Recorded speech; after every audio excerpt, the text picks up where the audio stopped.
that this green lady is called Shoko, who is one of Finn's past lives. She has her own tragic backstory I won't get into in this video, but I want to call attention to this. You see the tiger she has with her? Well, it was revealed by Jesse Boynahan, one of the storyboard artists of the show, that she is one of Jake's past lives, something we see a glimpse of in a future episode. Before we continue, let me briefly talk about gamer subs. They've got some amazing flavors that are super addictive. My personal favorite is guacamole gamer fart. Yeah, trust me, the flavor tastes way better than it sounds. Besides, you know Jake would love it. You punch me again, I'm gonna fart.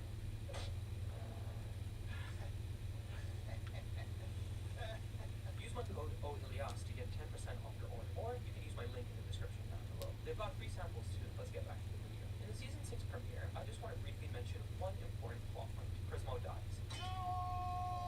In the episode Furniture 8, Finn and Jake decide to spend all their treasure they've saved up for years, and we get this iconic song. Again, I guess you could say this ties back to Jake's teen years when he was a thug stealing things. He still has a bit of that greed. All of this sweet, sweet crumble is yours. Yeah, let me sit on your head. No one can say no to this much dinero. Money. Jake, I want Money. In the episode Ocarina, we get to see one of Jake's kids, Kim Kil-won, take center stage. For the most part, the guy's a total kid. He shows up and tells Finn and Jake that he bought the deed to their treehouse from Wisely. Why does he do this? Well, he's had enough of Jake acting like a kid all the time and having fun, and it tells him to get a real job. The pair can't afford to pay rent because they've spent all their cash in furniture and meat, so all they can afford is living on a ladder. Then this happens. Hi, yeah. I can't wait to watch my gross fat butt. Fuck. I need a different avatar. So they get arrested, and Finn understandably choose. asking Jake how on earth KKW can buy their This house one. when they live there. Jake responds, Nah, let's do this one. explanation a cartoon can never have. Back in the real This one will work better. Just every man for himself, and the strongest, meanest men got the best stuff. They got the green valleys, and we're like, the rest of you, y'all scratch get sand. Once the strong guys got it how they liked it, they said, this is fair now, this is the law. He basically explains capitalism in a nutshell. Goated show, man. Kim Kil-won then bails him out, gives Jake the receipt, and then he remembers he buried some gold in the front yard of the treehouse. After digging it out, Kim Kil-won tells him that it was buried in his property, therefore it's his. Then we get this line. I'm gonna be frank, your son's a real-time jingle master. Finn and Jake then theorize that maybe Kim Kil-won is doing all this because he got mixed in with a mob or something, and that he needs money of some sort. So they secretly follow him to his home and can see that the guy's rich. Jake then gives his son a gift. Father love! I love you, I love you, I love you, I love you. As well as an ocarina. Kim Kil-won has a change of heart and accepts the ocarina as illegal trade and gives him back the deed. At the end of the episode, Kim Kil-won tells his wife that he wanted his dad to change, to stop living a life of a child. But he realizes that maybe he was wrong about his dad, that perhaps it isn't so bad to live a life like that. While a lot of people interpret this episode as Jake's inability to change, I think it's important to note how much of an effect Jake has had in the land. Both of them are considered Hulu's greatest heroes. If Jake stopped and got a job, then he would have to say goodbye to being a hero. Besides, we see Jake's character evolve much more in later seasons. We now arrive at one of the most pivotal episodes revolving around Jake's origin, Joshua and Margaret investigations. It's Jake's birthday, and Finn asks him if he remembers any of the stories his parents told him about when he was born. This is where we get to see a flashback of when their mother Margaret was pregnant, presumably with Jake. Joshua is protective of his wife since she's pregnant and decides to take up a mundane case, followed up by none other than tree trunks. However, upon further investigation, Margaret sees tracks from a strange creature. She follows it and they come across this weird blue alien. Joshua comes to save his wife, but the alien picks him up, snips his head, and bites him. Margaret stabs it with a pin and it runs away. They go back to their office and Joshua says this. Good luck. Okay, well, I got bit by a monster, a creature of the night. Both know what comes next for me. Make it snappy, darling. Man, this show had so many lines that went over my head. Margaret does some research and thinks that if she can get some venom from the creature that bit him, she can synthesize an antidote. Joshua passes out again and she gets geared up to fight the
fucking replace the light at the top of this fucking mast. Now we get to the episode Jermaine, where we get the first proper I'm the appearance only of person who Jake's can other do it. brother, Jermaine. So Jake yet again experiences another dream he's sharing with Jermaine, and when he wakes up, he tells Finn that the two of them should go visit. Jake doesn't like the fact that they don't see him often. God damn, it's getting pretty fucking dark here. When they get to their childhood home, where Jermaine lives, No turning back now. I gotta keep going, dude. stuff of their father he needs to protect. He's out here even trolling these demons who want their stuff back, stuff that Joshua stole. I'm gonna taste that dog carne asada. Till I get to the top. You're never gonna taste my carne asada, Bryce. Dude, you can't live like this. Eventually, tensions rise, and Jermaine flips out on Finn and Jake, saying that he hates living such a structured life. He feels jealous of Jake, thinking that Joshua found him the great break, where we get this hilarious scene. Meanwhile, I gotta stay here and watch Dad's trashy booty because I never stretched into the sky and farted on the wings of a falcon, I guess. Dude, I never farted on the wing of a falcon.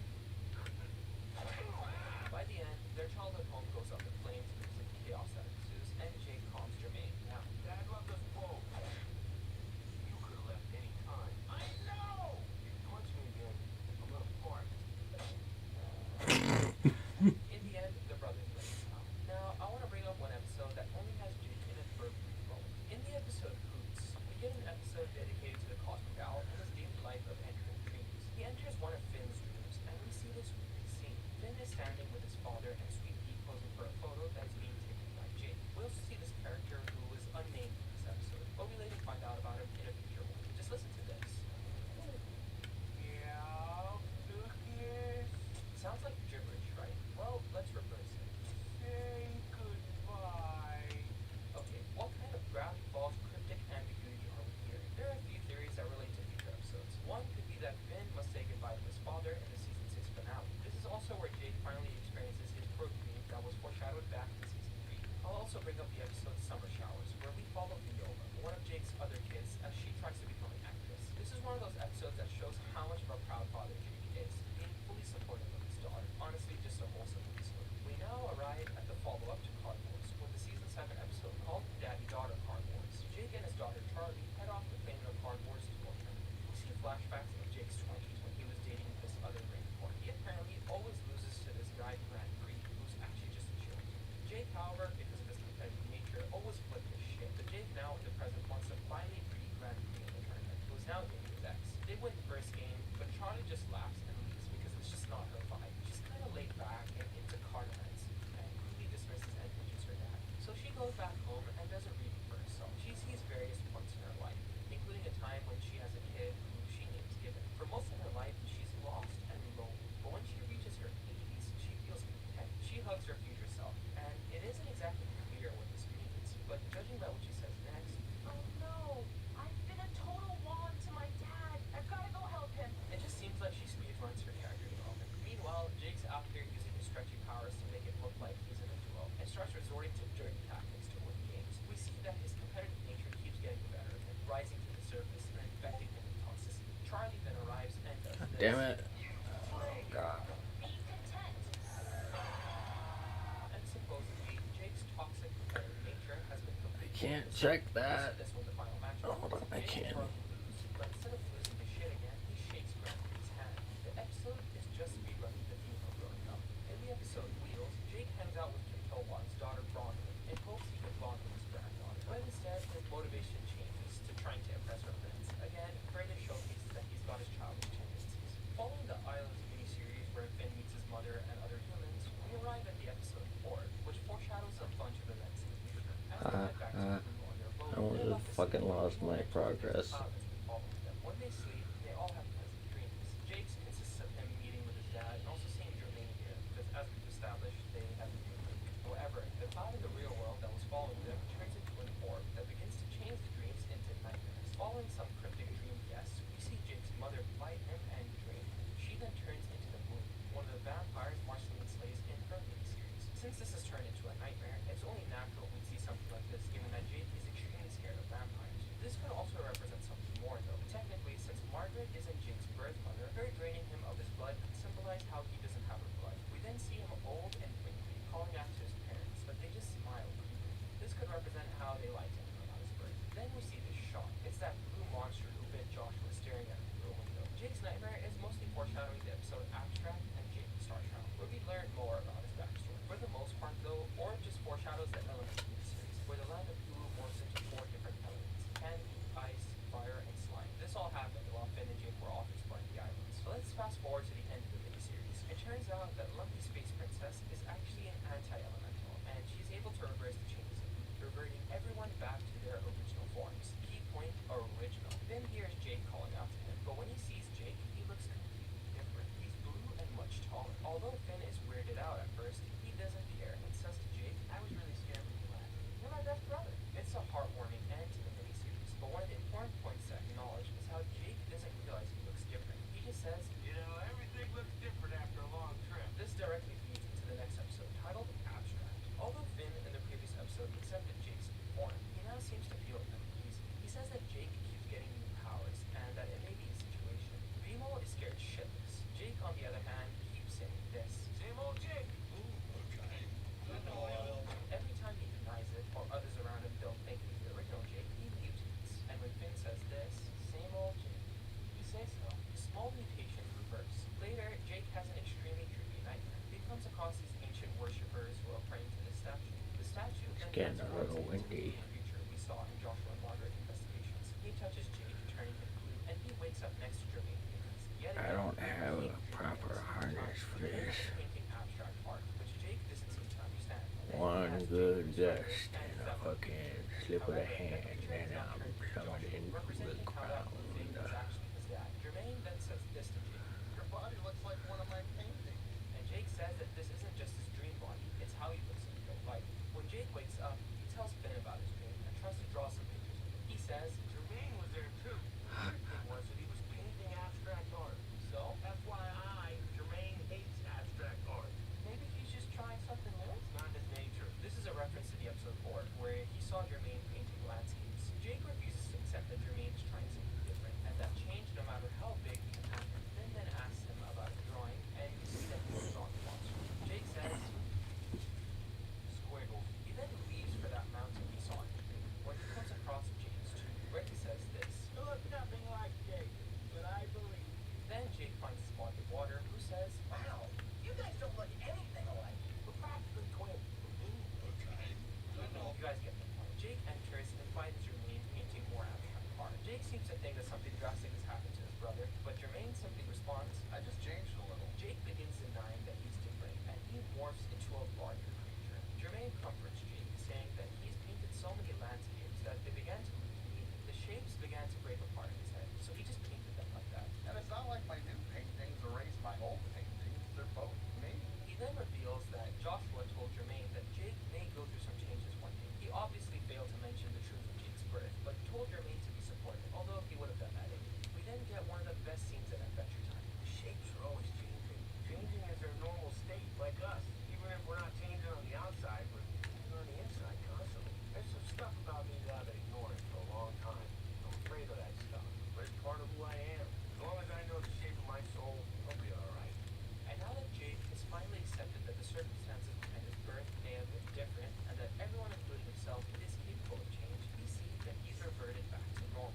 When he goes home, we hear him whistling a tune. To me, it sounds a little like baking pancakes. Finn is excited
away. restored over time. Classic false memory syndrome. Maybe you're the one with the false memory syndrome. Classic false memory syndrome response. But then they hear this.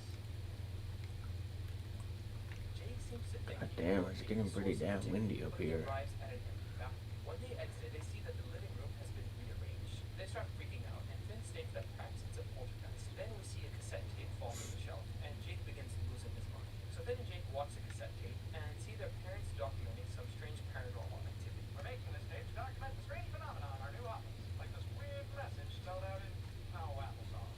Take note of what this thing looks like. They then see a bunch of ghosts roaming around the office before the tape ends. Finn and Jake decide to split up and see if they can make any of the ghosts appear. Finn then spots one and realizes that every time a ghost appears, he hears a ticking sound. Then he sees 3 distinct ghosts appear and quickly realizes who they are. It's Finn, Jake, and Jermaine when they were kids. He smiles and goes close to them when baby Jake slaps baby Finn. Present Finn then gives baby Jake a wet room, and that's when he realizes that Jake was right, that he did give him a wet room. It's classic time travel. Meanwhile, Jake starts freaking out big time and starts seeing random ghosts everywhere, not realizing that these are just time distortions. He enters the bathroom and hears his father.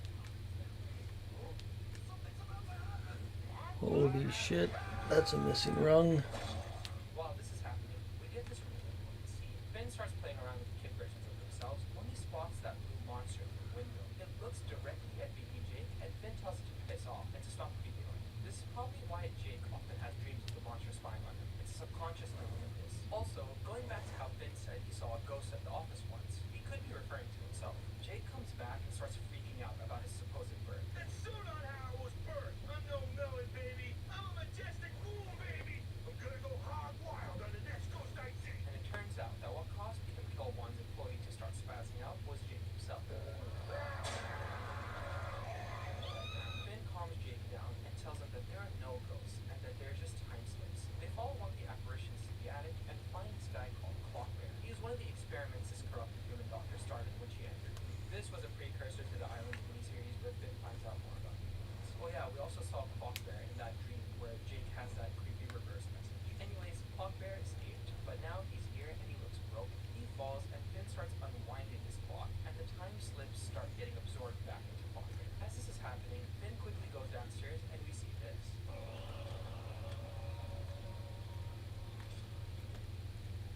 Oh boy, our first case. Looks like we have a poltergeist. And it's got a little crush on it.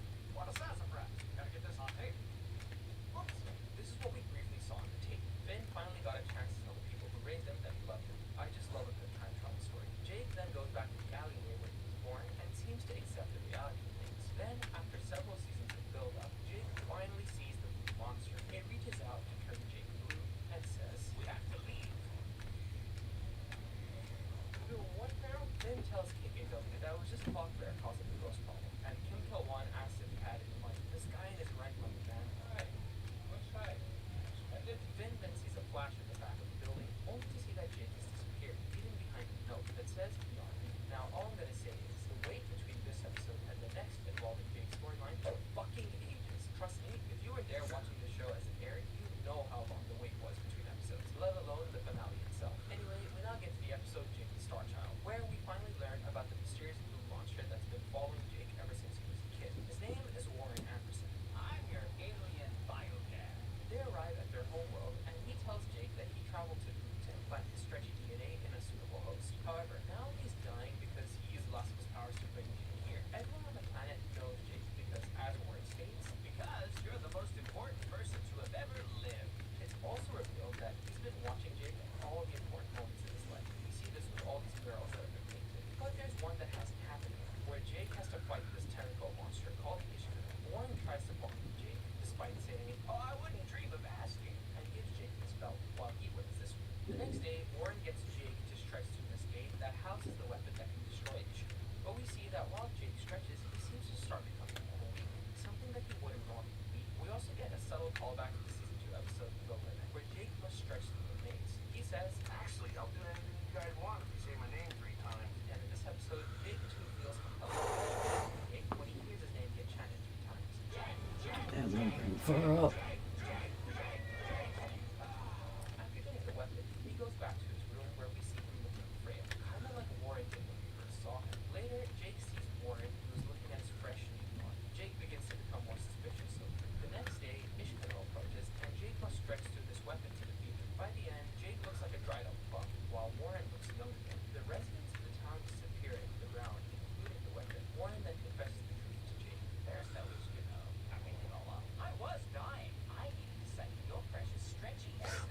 Oh my god. These belts as a conduit. The more you stretch, the I don't stronger know I how grow. far I. I've done it hundreds of times to hundreds of sons. The way Jake looks here is similar to how he looked in his nightmare in the episode Bjorn. Warren says that he's never felt guilty before for doing this, and that's when Jake starts crying, saying that he wasn't powerful enough to defeat Ishida. That's when Warren tries to cheer him up and starts stretching to create his family. Unbeknownst to Warren, Jake swapped their belts when they hugged, a trick he learned from his real dad, Joshua. He then mistakenly reveals to Warren that he has kids too. The creepy alien instantly bolts for his spaceship to siphon the powers of Jake's kids. It's also shown that the world is also Warren himself. This could be a subtle reference to the episode Everything's Jake, where all the inhabitants are just Jake. Jake catches Warren before he leaves and says, Leave my kids alone! If you destroy me, you'll be stuck on that rock forever! My pumps are working! and he throws Warren into a black hole, stranding himself on an empty planet in space. Now here's the thing, remember that episode involving the stream, where if you reverse this, you hear Jake say, Say goodbye. given that Jake was stranded here, I genuinely thought that this was how Jake dies. I mean, it's been hinted at throughout the show, and with that creepy message telling Finn to say goodbye, I thought this was the end of it. This is also supported by how Clockbear was there when Warren took Jake away, but in the next episode, Finn and Jermaine, with the help of Kingman, bring Jake back home, just in time for the finale. In the final episode of the show, we see a 1,000-year time skip where everyone is dead. Well, almost everyone. We can see intro create stone statues of Finn and Jake, which mean that they were revered as being some of the greatest heroes in the movie. Oh yeah, real quick, we also see a glimpse of this character in the intro. This is actually confirmed to be Gibbon, Charlie's son,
sometimes Final closing moments of the show, Finn tells when you're Jake climbing a tower, he kind of freaked out.